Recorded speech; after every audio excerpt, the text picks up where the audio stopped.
Yeah, it is tough, when your oldest daughter is shot in bed. She was just 13 and a half. It was like a crazy terror action. It wasn't an incident. It wasn't a car accident. It was an actual terrorist coming in and murder, stabbing her in bed.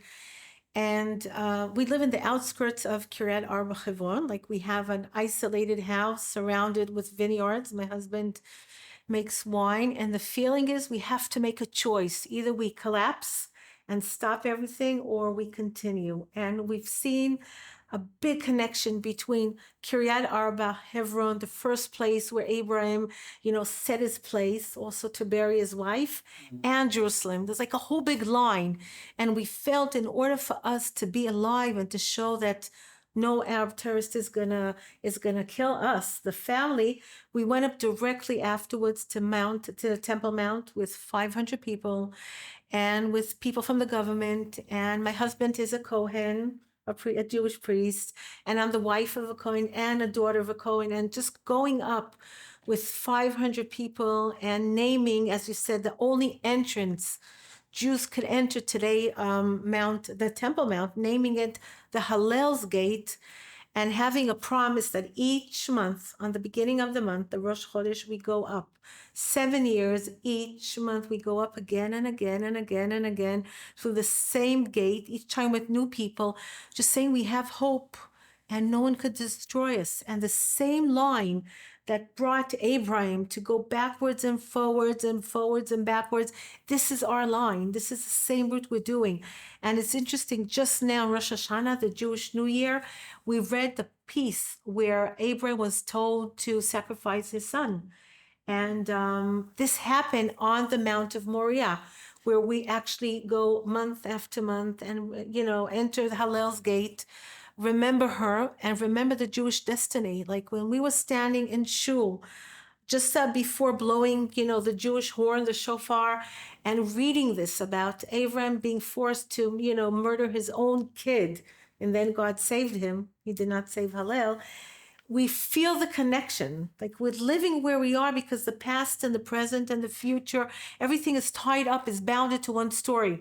And when my husband goes down to the land and he believes he's using the grapes to make our wine, these are the grapes that maybe Jacob, our patriarch Jacob, Yaakov Avinu, drank, and this is the same place where he gave his blessing to his son Yehuda. So for us, everything is not a story. It's not a story that's read in books. This is the way we have to live. We have to connect, and life and death are connected.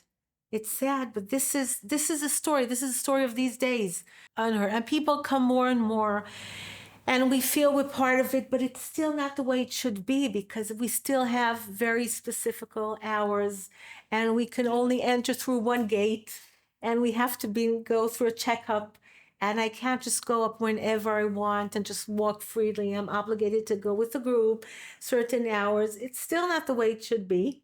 I'm saying We can't take a Torah, we can't we take can't, Hallel, right, still right. And Prayer book. right? But things are being better than they were in the past, and slowly, slowly. And we believe that any Jew that comes and does this thing, comes to visit the caves of our patriarchs in Meretz Machpelah, and comes to the Har Habayit, the Temple Mount, is being part of a history that's not the past. It's being built in again and again for the present, and we hope also in the future. Right. Just now after here, we're having a bat mitzvah tour. We do it for mothers and daughters in English and Hebrew. We do it in the old city of Jerusalem. And there's a spot where we stand and see Temple Mount and tell them the whole story. And we hope we connect, daughters and mothers, and where they read and learn the book and share these good moments that I can't share anymore because Hallel is gone. I can't talk to her.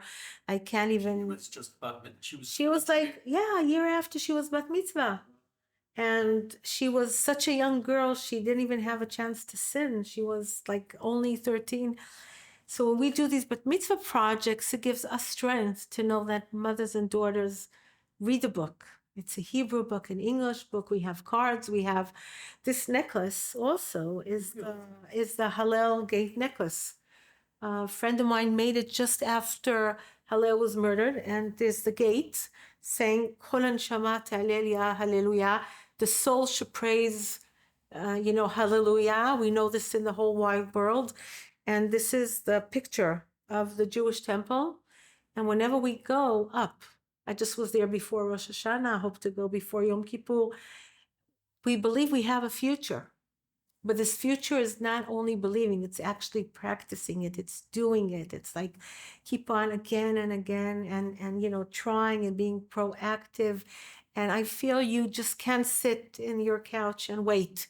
This is a woman's ascension, a woman's group that goes up? We go up, I lead a women's group that goes up every Rosh Chodesh. Rosh Chodesh, the beginning of the month, has a women's tradition. It's a women's traditional day. But everyone is open to join us. Men join us, children, bat mitzvah girls, bride, grooms, people join us. So my husband, he was a Bible teacher for many years, but he felt it's not enough and he wanted to work the land.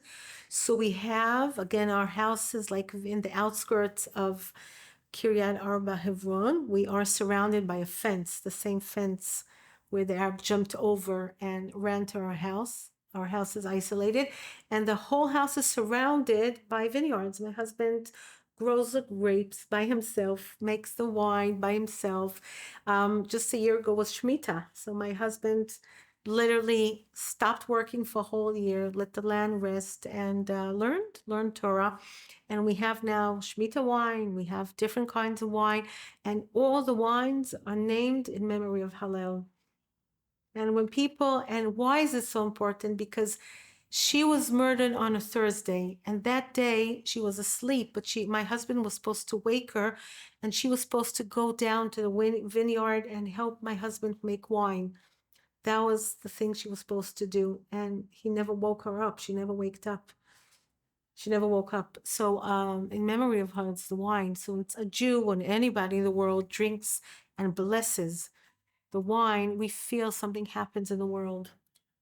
Vineyards especially create an especially strong connection with the land because Right. it's not like you plant them and as soon as you get the grapes you can harvest them. Right. It's the 3 years of Orla, Right. and then the 4th year of Netaravai, and then you have to make the wine, and then it's almost 10 years until you can actually taste the wine that you've planted.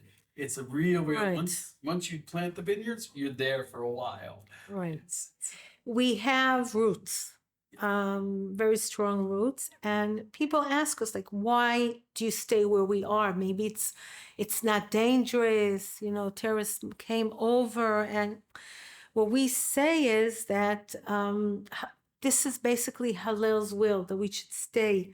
Because the night before she was murdered, she came back from a dancing school, and the bus stopped on the main road, and she walked by herself into where we live. And one of the friends said, Hallel, aren't you afraid to go back in the dark? And she said, no, I'm going home. I'm not afraid. So for us, it means we're staying home. Now, it's very, very interesting because Hallel grew up within 2 different types of families. Like my parents made Aliyah from the States because they chose to. Nobody forced them. They wanted to come to Israel as a young couple. But my husband, his family is a Holocaust survivor, and they had to escape from Europe and escape from Hitler just to come. So Hallel knew that living here and living home means you came after so long and so much. So we have to stay. And planting these grapes, as you said, forces us to stay because they are roots deep down. Once you have vineyards named after your daughter, you stay. Right. It's called the Kerem Hallel. Right. And, we have a visiting center and people come and hear the story and taste the wine. And today is a group supposed to come. Tomorrow a group is supposed to come. And when people drink the wine and they know they're not drinking a wine, but they're drinking a special wine, and maybe it's the same wine, King David used to drink. It's a different story. 3 years ago, my husband planted a special area where he's doing research because there are a lot of questions. What type of grapes should you plant and grow in order to make the best wine for the Jewish temple? they're also grown differently. He's doing this experiment with Ariel University, and they're growing 3 different types of grapes. and to see what comes out the best way and how do you take the ancient tradition with what we know today and build something that could be the best. Sure. A couple of years ago, I built up a group. We have like close to 80 women. All of us have rifles, guns, and the feeling is we're not trained enough. Now, when you drive in our roads in Judea, and every other day something happens, the car's been stolen and terror actions, and you don't know what's going on. Not everything is even reported. So many things are just happening and nobody cares.